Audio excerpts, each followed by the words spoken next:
Dhanbad circuit house में BJP प्रदेश अध्यक्ष ने की पीसी। कोयला माफियाओं को लेकर सरकार पर साधा निशाना, कहा 500 से 1000 तक अवैध कोयला भेजे जा रहे बाहर। सूर्या हंसा की फर्जी एनकाउंटर पर सवाल, राज्यपाल से मुलाकात कर जांच की मांग। सूर्या हंसा को बताया सामाजिक कार्यकर्ता। शिवलीबाड़ी में आंगनबाड़ी भवन निर्माण पर विवाद पर बीडीओ मधु कुमारी ने किया निरीक्षण। बीडीओ निरीक्षण में बोले, ग्रामीणों को नहीं कोई आपत्ति। झारखंड सरकार ने रांची में कार्यक्रम किया आयोजित। शिखा जैन को नियुक्ति पत्र किया प्रदान। 7 साल की उम्र में बम विस्फोट घटना से हो गई थी बेटियां। रामगढ़ में पटना मुख्य मार्ग पर भीषण सड़क हादसा। सड़क दुर्घटना में एक युवक की दर्दनाक मौत। घटनास्थल पर पहुंचकर जांच में जुटी पुलिस।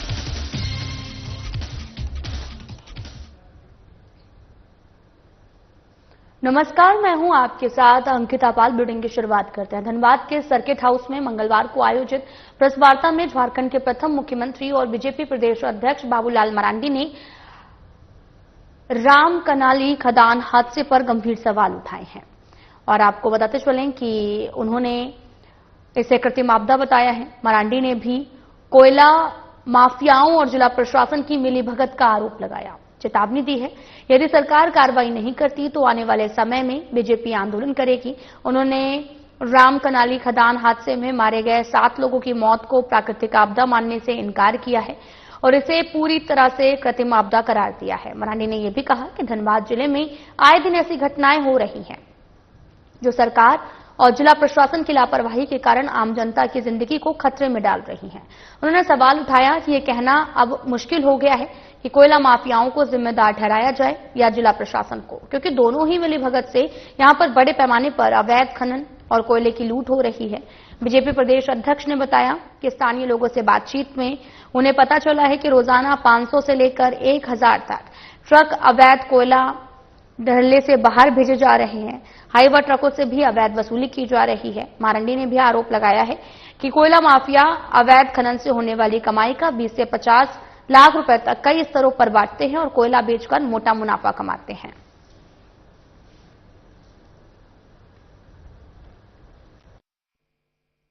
हो चुकी है, उससे पहले भी घटनाएं हुआ है जहां पर हम पहले भी आए थे और कल जाकर के मैंने देखा उसको, तो देख करके ऐसा लगा और जो लोगों से भी जो मैंने बातचीत करता हूं कि इस प्रकार की जो आपदा है वो प्राकृतिक नहीं है या नेचुरल नहीं है, बल्कि वो कृत्रिम है। कृत्रिम शब्द का प्रयोग मैं इसलिए कर रहा हूं क्योंकि सारी घटनाएं जो सरकार की देख रेख में जो लोगों के जीवन को जोखिम में डाल,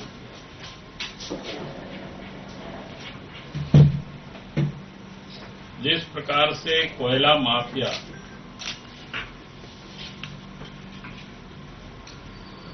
मैंने अब तो लगता है कि माफिया, कोयला माफिया किसको कहें, सरकार को कहें या पुलिस को कहें, ये कहना भी बड़ा मुश्किल हो गया, उसमें अंतर करना भी बड़ा मुश्किल हो गया। और धड़ल्ले से यहां पर कोयला की लूट हो रही है। मैं कल से आज तक अनेक लोगों से मैंने बात करने की कोशिश की और समझने की कोशिश की। कोई बताता है 500 इलीगल ट्रक निकलता है, कोई बताता है 1000 ट्रक इलीगल निकलता है। यानी इस प्रकार से देखने से यानी लोग भी ये हिसाब लगाना लोगों के लिए मुश्किल हो गया है कि भाई कहां से कितने ट्रक निकाला जा रहा है। केंद्रीय जल शक्ति मंत्री सीआर पाटिल से केंद्रीय रक्षा राज्य मंत्री संजय सेठ ने दिल्ली में मुलाकात की है। इस मुलाकात के दौरान उन्हें रांची के सिल्ली प्रखंड के राड़ू बहुउद्देशीय जलाशय योजना, जो कि 1980 में अस्तित्व में आई थी, इसकी वर्तमान स्थिति से अवगत कराया गया। राज्य सरकार की उदासीनता के कारण ये परियोजना सालों से लंबित पड़ी है। स्वर्णरेखा नदी की सहायक राडू नदी पर आधारित ये परियोजना क्षेत्र के लिए वरदान साबित होगी। इस परियोजना में बांध का निर्माण, पाइपलाइन, सिंचाई प्रणाली, पर्याप्त सिंचाई व्यवस्था, जल विद्युत उत्पादन, पेयजल आपूर्ति और औद्योगिक उपयोग हेतु जल की व्यवस्था किया जाना है।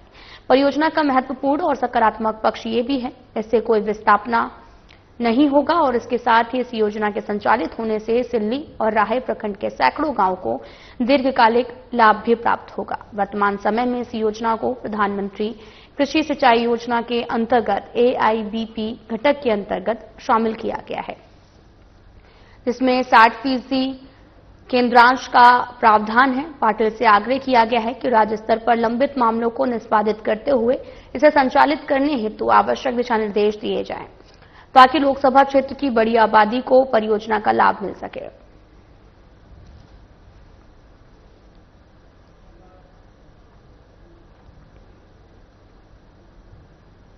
आदिवासी नेता सूर्या नारायण हंसदा की फर्जी मुठभेड़ में हुई हत्या के संबंध में सीबीआई जांच और पीड़ित परिवार को न्याय दिलाने को लेकर झारखंड के राज्यपाल से मिलकर ज्ञापन सौंपा गया। राज्य के मुख्य पाहन जगलाल पाहन ने कहा कि झारखंड राज्य में आदिवासी समाज के जननेता, सामाजिक कार्यकर्ता सूर्या नारायण हंसदा की गोड्डा जिला पुलिस प्रशासन द्वारा संदिग्ध परिस्थितियों में हत्या कर दी गई है। पुलिस ने इस हत्या को एक मुठभेड़ के रूप में प्रस्तुत किया है। इस घटना को सरकार सीबीआई के माध्यम से जांच करवाए।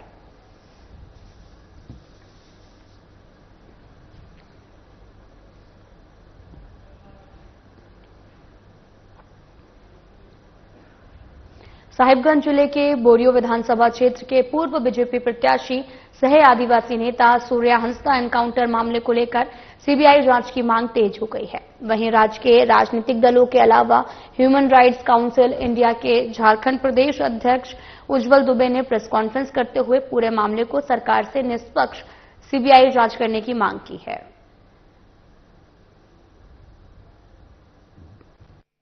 पिछले महीने सूर्या हंसदा का एनकाउंटर हुआ था पुलिस के द्वारा, और हम लोग ये बहुत गंभीर विषय पर आज प्रेस कॉन्फ्रेंस कर रहे हैं। सूर्या हंसदा महज एक एनकाउंटर नहीं है। सूर्या हंसदा एक इमोशन हुई है झारखंड के लिए। सूर्या हंसदा एक विषय हो गया है पक्ष और विपक्ष दोनों के लिए। हमारा ह्यूमन राइट्स काउंसिल इंडिया के झारखंड प्रदेश अध्यक्ष होने के नाते हमारा ये कर्तव्य है कि हम इस पर सरकार से मांग करें कि इसकी जुडिशियल या सीबीआई इंक्वायरी हो, ताकि किसी के भी मन में जिस भी तरीके का सवाल हो वो दूध का दूध और पानी का पानी हो जाए। पुलिस और प्रशासन को मैं गलत नहीं बोलता हूं, साथ ही साथ मैं सूर्या हंसदा की पत्नी, उनकी मां के स्टेटमेंट को भी सुना हूं, मैं उनको भी गलत नहीं मानता। इस पर एक मानवाधिकार आयोग के प्रदेश अध्यक्ष होने के नाते हमारा सरकार से सिर्फ इतना दरख्वास्त है, और जो कि अन्य नागरिकों का भी है, कि इसकी एक साफ सुथरी सीबीआई इंक्वायरी हो जाए। एगारकुंड प्रखंड अंतर्गत शिबलीबाड़ी दक्षिण पंचायत में निर्माणाधीन आंगनबाड़ी भवन को लेकर उठे विवाद पर मंगलवार सुबह बीडीओ मधु कुमारी ने निरीक्षण किया है। पंचायत समिति सदस्य मधु सिंह को शिकायत पर पहुंचे बीडीओ ने निर्माण स्थल की जांच की है और ग्रामीणों और पंचायत प्रतिनिधियों से बातचीत की है। निरीक्षण के दौरान पंचायत मुखिया चंचल देवी, ग्रामीण और आंगनबाड़ी कर्मी भी मौजूद रहे। बीडीओ ने दोनों निर्माणाधीन भवनों की स्थिति देखी और कहा कि ये भवन सही स्थान पर और नियमों के अनुसार बनाए जा रहे हैं। उन्होंने बताया कि पुराने आंगनबाड़ी भवन जर्जर स्थिति में है, जिससे कभी भी दुर्घटना हो सकती है। नए भवन बनने से बच्चों को सुरक्षित माहौल मिलेगा। बीडीओ मधु कुमारी ने कहा, ग्रामीणों को निर्माणाधीन भवन से कोई आपत्ति नहीं है। निरीक्षण रिपोर्ट उपायुक्त को भेजी जाएगी। ग्रामीणों ने भी स्पष्ट किया है कि वे नए भवन के निर्माण के समर्थन में हैं। उन्होंने पंचायत समिति सदस्य पर सवाल उठाते हुए कहा, यदि आपत्ति थी तो निरीक्षण के समय उन्हें मौके पर आना चाहिए था। ग्रामीणों ने यह भी कहा कि पहले जमीन की समस्या के कारण 2 बार आंगनबाड़ी भवन की स्वीकृति रद्द हो चुकी है, लेकिन इस बार भवन पंचायत मुखिया के प्रयास से स्वीकृति हुई है। साथ ही ग्रामीण सदानंद सेनापति ने कहा कि भवन जर्जर है, बच्चों की सुरक्षा खतरे में है। नए भवन सही जगह पर बन रहे हैं और इससे कोई भी आपत्ति नहीं है।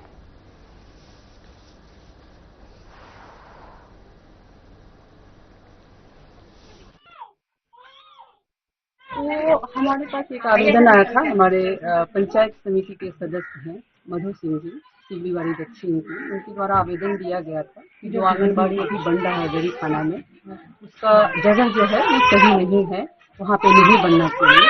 तो इसी संबंध में कल बैठक थी, तो उसमें भी उन्होंने आवाज उठाई थी कि नहीं, अभी तक जांच नहीं हुआ। तो समय अभाव के कारण मैं नहीं करी, लेकिन आज आई हूँ उसी के संबंध में जांच करने। हमारे पीछे आप देख रहे हैं मुखिया जी भी हैं, हमारे ग्रामीण भी हैं। तो आप देखिए कि कैसी बिल्डिंग में आंगनबाड़ी चल रहा है और भवन बनना कितना आवश्यक है।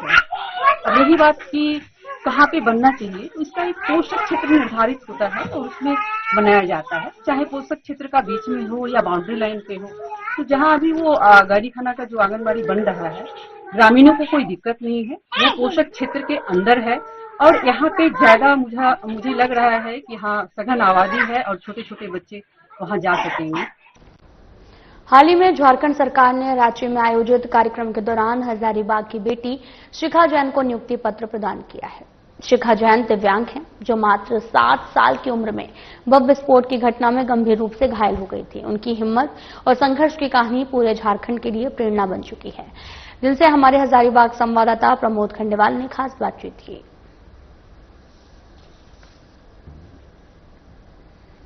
कि वो क्षण कैसा था जब मुझे ये इंजरी हुई थी।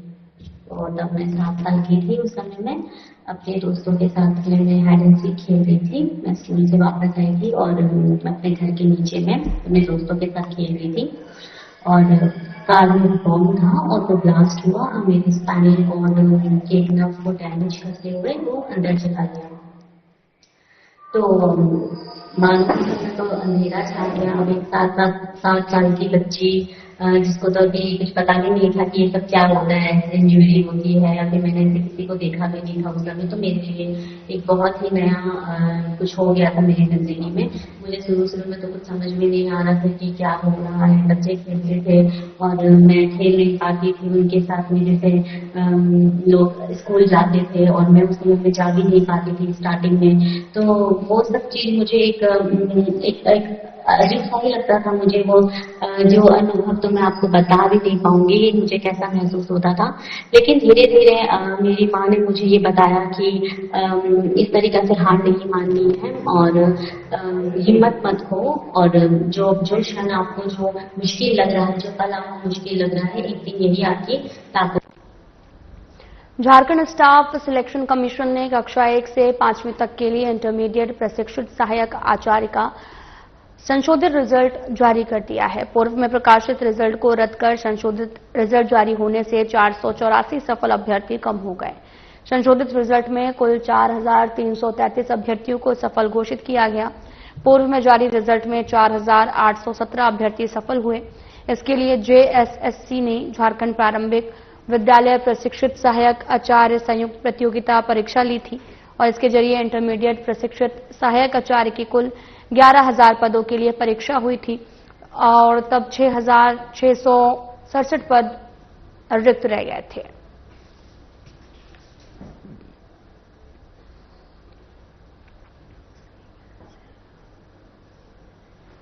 आदिवासी मूलवासी मंच की ओर से राज्य के मोहराबादी में 11 सितंबर को करम मिलन समारोह का आयोजन होगा। साथ ही पत्रकारों से बातचीत में इसकी जानकारी देते हुए मंच के महासचिव विक्की करमाली ने बताया कि विगत कई सालों से करम मिलन समारोह का आयोजन हो रहा है। इस मिलन समारोह का उद्देश्य लोक संस्कृति के प्रति लोगों को रुचि बढ़ाना है। उन्होंने बताया कि इस समारोह के दौरान हम लोग कलाओं को ख्याति दिलाने की दिशा में प्रयास करने वालों को सम्मानित करते हैं। करम मिलन समारोह का होगा आयोजन और इस दौरान रुचि बढ़ाना, कलाओं को दिशा दिलाने के प्रयास वालों को सम्मानित किया गया। करम मिलन समारोह और तरुण मिलन समारोह हमारे मोरबादी मैदान में किया जा रहा है। इससे उपरांत जैसे कि हमारे कार्यकारी अध्यक्ष ने बताया कि हम ही लोग का एक बैनर था जो आदिवासी सरना सदान मूलवासी मंच के नाम पे था, जिसे कमेटी ने पूरी तरह भंग करके वहां से हम लोगों ने स्थान को मोरबादी शिफ्ट किया था। और निरंतर हम लोग 5 साल से यहाँ पे अपनी सांस्कृतिक कार्यक्रम जो हमारी करम मिलन समारोह हो या हमारे तरुण मिलन समारोह, इस बैनर के तले हम लोग कर रहे हैं। इसमें हमारे तमाम कमेटी के पदाधिकारीगणों का शुरू से सहयोग रहा है। हमारे संरक्षकों का बहुत ही बड़ा इसमें सहयोग रहा है। और जैसा कि आपने कहा कि आने वाले 11 तारीख को जो कार्यक्रम हमारे होना है हमारे आदिवासी मंच की ओर से, आपको यहाँ सारी सांस्कृतिक चीजें आपको देखने को मिलेगी जो हमारे आदिवासी कल्चर और सभ्यता में होती है। ये करम मिलन समारोह का आयोजन किया गया है। हर साल हम लोग करम के बाद इसी स्थान में करम मिलन समारोह रखते हैं। पहले हम लोग मेन रोड में करते थे, उस समय हमारा बैनर का नाम हुआ करता था सरना सदान मूलवासी मंच, जिसको हम लोग उस समय किसी कारणवश उस टीम को हटाकर हम लोग आदिवासी मूलवासी मंच गठन कर लगातार मोरबादी मैदान में 6 सालों से कर रहे हैं और फ्यायलाल में भी कम से कम 6-7 साल हम किए हैं। तो हमारा करम मिलन समारोह का उद्देश्य है कि तमाम अखाड़ा में अपने अपने स्तर से हमारे माँ बहन अखाड़ा के लोग करम पूजा को करते हैं। करम बीतने के बाद अवसर नहीं मिलता एक दूसरे से मिलने को, इसीलिए हम लोग करम मिलन समारोह का आयोजन करते हैं कि सभी अखाड़ा के लोग हम लोग एकजुट हो जाएं। आज आदिवासी मूलवासी मंच के द्वारा ये प्रेस वार्ता बुलाई गई है। आप सभी को पता है कि हर साल आदिवासी मूलवासी मंच के द्वारा एक भव्य कार्यक्रम का आयोजन किया जाता है कर्मा महोत्सव का इस मोरबादी प्रांगण में। इस बार भी झारखंडी पारंपरिक तरीके से इस कार्यक्रम को किया जाएगा, पहले से वृहद रूप से, जिसमें कि झारखंड के स्थानीय कलाकार, स्थानीय जो सांस्कृतिक कार्यक्रम का अलग अलग कलाकारों के द्वारा यहाँ कार्यक्रम किया जाएगा। हजारीबाग जिले के बड़कागांव में प्रस्तावित अडानी गोंदलपुरा कोयला खनन परियोजनाओं ने 9 सितंबर को शिक्षित और तकनीकी शिक्षा से सुसज्जित युवाओं को देश और झारखंड प्रदेश में रोजगार मुहैया कराने को लेकर रोजगार शिविर का आयोजन किया है और साथ ही अडानी फाउंडेशन के कई परियोजनाओं में रोजगार का अवसर भी दिया जा रहा है। इस अवसर पर जो है वो कार्यक्रम का उद्घाटन करने पहुंचे बड़कागांव थाना प्रभारी कृष्ण कुमार गुप्ता ने कार्यक्रम का उद्घाटन करते हुए कहा कि अडानी फाउंडेशन की यह सार्थक पहल है। तकनीकी शिक्षा, बेसिक शिक्षा योग्यताधारी युवाओं के रोजगार के लिए सुनहरा अवसर प्रदान कर रही है, जिससे क्षेत्र में बेरोजगारी समाप्त होगी, युवाओं को रोजगार मिलेगा, जिससे समाज, क्षेत्र, राज्य और देश का विकास होगा। वहीं कार्यक्रम में अडानी गोंदलपुरा कोयला खनन परियोजना प्रमुख पुलकित मिश्रा ने कहा कि अडानी फाउंडेशन महिलाओं और युवाओं को सशक्त बनाने को लेकर कई कार्यक्रम आयोजित कर रही। साथ ही इस परियोजना के तहत जॉब मेला का आयोजन किया गया, जिसमें संबंधित गांव गोंदलपुरा, गाली, बलोदर के कौशलधारी और तकनीक शिक्षा से सुसज्जित युवाओं को रोजगार देने का काम किया जा रहा। अडानी फाउंडेशन ने बड़कागांव में 3 दिवसीय रोजगार शिविर का आयोजन किया है।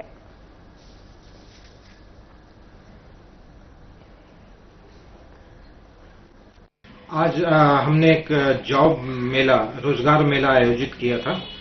अडानी ग्रुप के गोंदलपुरा परियोजना के तहत हमने एक जॉब मेला यहाँ पे लगाया था, जिसमें संबंधित गांव गोंदलपुरा, गाली, बलोदर एवं आसपास के प्रभावित विलेज से गांवों से लोगों को आमंत्रित किया गया था। ऐसे बच्चों को, ऐसे युवा बेरोजगारों को जिनके पास कुछ कौशल है, जिनके पास क्षमता है, जिनके पास योग्यता है, उनको एक उचित और रोजगार का अवसर मुहैया कराने का एक अडानी ग्रुप का प्रयास, छोटा प्रयास था।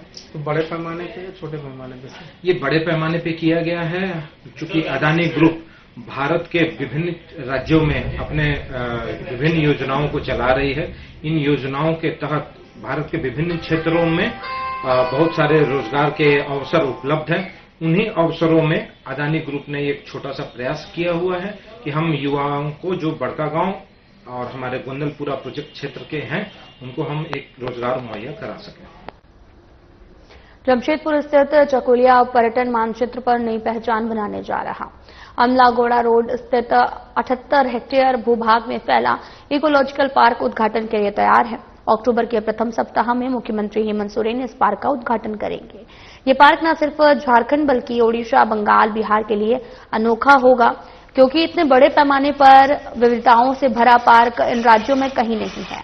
वन विभाग के रेंजर दिग्विजय सिंह ने कहा कि चकुलिया इकोलॉजिकल पार्क में आने वाले पर्यटकों को आधुनिक सुविधाओं के साथ प्रकृति के करीब रहने का अनुभव मिलेगा।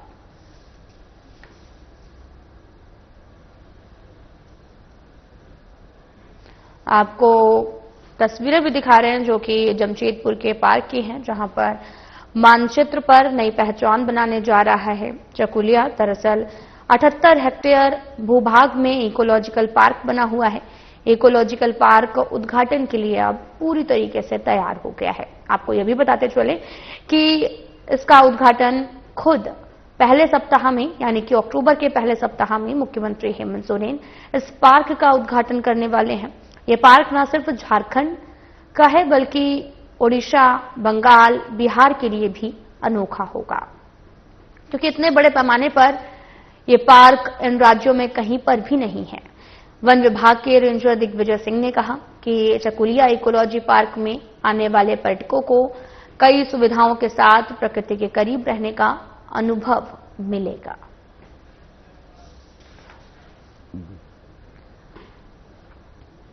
तो वहीं रामगढ़ टायर मोड़ सैनी होटल के पास में रांची पटना मुख्य मार्ग पर भीषण सड़क हादसे में एक की मौत हो गई है। दरअसल रांची से आ रहे ट्रक रामगढ़ चूटूपालू घाटी स्थित अनियंत्रित हो गया और टायर मोड़ में एक बार जो है कार को टक्कर मारकर ट्रक पलट गया है। दुर्घटना ही रामगढ़ पुलिस घटनास्थल पर पहुंची विधि व्यवस्था बनाने में जुटी है।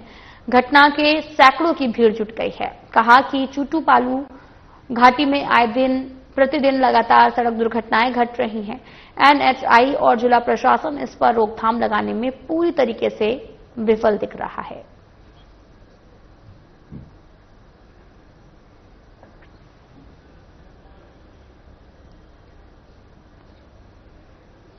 तो वहीं बिहार के गयाजी में चल रहे पितृपक्ष मेले के बीच राजद सुप्रीमो लालू प्रसाद यादव, उनकी पत्नी राबड़ी देवी, पुत्र तेजस्वी यादव और बहू राजश्री विष्णुपद मंदिर पहुंचे हैं। लालू यादव ने विष्णुपद मंदिर के 16 वेदी के समीप पिंडदान किया है। इस कर्मकांड का उद्देश्य उनके पितरों के मोक्ष की कामना करना था। पितरपक्ष के दौरान ये धार्मिक अनुष्ठान विशेष महत्व रखता है, जिससे श्रद्धालु अपने पूर्वजों की आत्मा की शांति के लिए पिंडदान करते हैं। तेजस्वी यादव और उनकी पत्नी राजश्री विष्णुपद भी इस अनुष्ठान में शामिल होकर अपने पूर्वजों के प्रति श्रद्धांजलि अर्पित की है।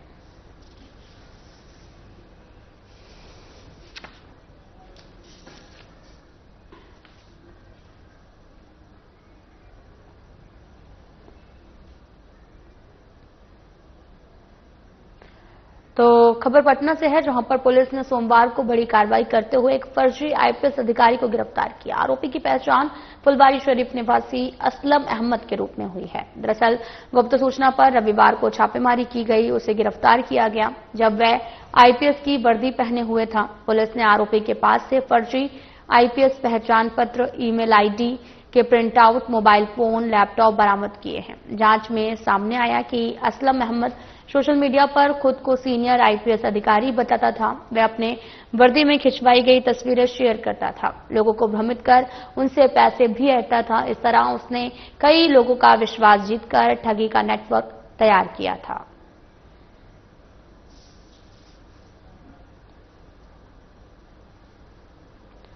तो पटना पुलिस ने अवैध बालू खनन और रंगदारी वसूली के खिलाफ बड़ी कार्रवाई करते हुए बिहटा थाना क्षेत्र के अमनाबाद सोन नदी इलाके में छापेमारी की। इस कार्रवाई में पुलिस ने 6 अपराधियों को गिरफ्तार किया।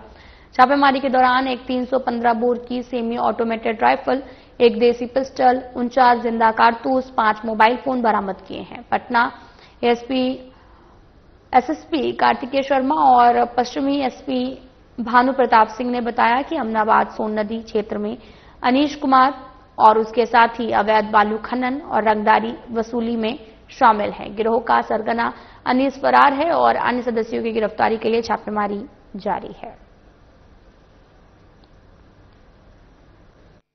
कि जो सोन नदी का क्षेत्र है, वहां पे अवैध बालू उत्खनन को लेकर काफी क्रिमिनल एक्टिविटीज होती हैं और पूर्व के कई सालों में देखा गया है कि वहां अक्सर गोलीबारी होती है वर्चस्व की लड़ाई को लेकर और बालू के कारोबार पे कब्जा को लेकर कई हथियारों का इस्तेमाल भी किया जाता है। इसी में इसको कंट्रोल करने के लिए और इसको समाप्त करने के लिए पटना पुलिस के द्वारा काफी कारगर प्लान बनाया गया था। 24 अगस्त को AK-47 भी बरामद हुआ था और इसी क्रम में लगातार वहां पर रेड छापेमारी चल रही थी। नगर पुलिस अधीक्षक पश्चिमी के नेतृत्व में कार्रवाई करते हुए वहां पे कार्रवाई की गई और इसमें 6 लोगों को गिरफ्तार किया गया है। उनके पास से एक 3.315 बोर का एक सेमी ऑटोमेटेड राइफल, एक देसी पिस्टल और 49 जिंदा कारतूस बरामद किया गया है। कटिहार पुलिस ने बड़ी सफलता हासिल की है। 30 अर्धनिर्मित पिस्टल और बैरल के साथ 2 हथियार तस्कर को गिरफ्तार किया है। पोठिया थाना क्षेत्र से जुड़े इस उपलब्धि के बारे में जानकारी देते हुए कटिहार एसपी शिखर चौधरी ने बताया कि पोठिया थाने को गुप्त सूचना मिली थी और फलका से कुर्सेला हथियार का एक बड़ा खेप जाने वाला था, जिसके बाद ये कार्रवाई देखने को मिली है। आगामी बिहार चुनाव को देखते हुए लगातार जो है चेकिंग लगाई जा रही है, खासकर के जो बॉर्डरिंग थाने है। उसी क्रम में पोठिया थाना को एक सूचना प्राप्त हुई कि भारी मात्रा में जो है हथियार की तस्करी की जा रही है और कि फलका कुर्सेला होते हुए अन्य जिलों में ले जाया जाएगा। इसी क्रम में SH 77 पे फलका कुर्सेला वाला रोड है, वहां पे चेकिंग लगाई गई और चेकिंग के क्रम में 2 हथियार तस्करों को गिरफ्तार किया गया। दोनों व्यक्ति का नाम है मोहम्मद मुन्ना और मोहम्मद हुमायूं। मोहम्मद मुन्ना आपके मुंगेर के रहने वाले हैं, जो कि बीते दिन ही यहाँ पे पोठिया थाना अंतर्गत आए थे, और मोहम्मद हुमायूं आपके पूर्णिया जिला के रहने वाले हैं, भवानीपुर थाना अंतर्गत। इन दोनों के पास से 30 अर्धनिर्मित पिस्टल जो है बरामद किया गया है और 30 बैरल जो है वो बरामद किया गया। साथ ही साथ एक मोटरसाइकिल और एक मोबाइल इनके पास से मिला है। इस मामले में कुछ अन्य नाम भी सामने आए हैं, जो कि बाकी जिलों के हैं। मुंगेर जिला का नाम सामने आ रहा है कुछ लोगों का, कुछ लोग जो है अपने फलका थाना अंतर्गत उनका नाम सामने आ रहा है, जिनके विरुद्ध में हम लोग लगातार आगे भी रेड छापेमारी कर रहे हैं। उम्मीद है कि और भी इसमें गिरफ्तारी होगी। फिलहाल बुलेटिन में इतना ही। नमस्कार।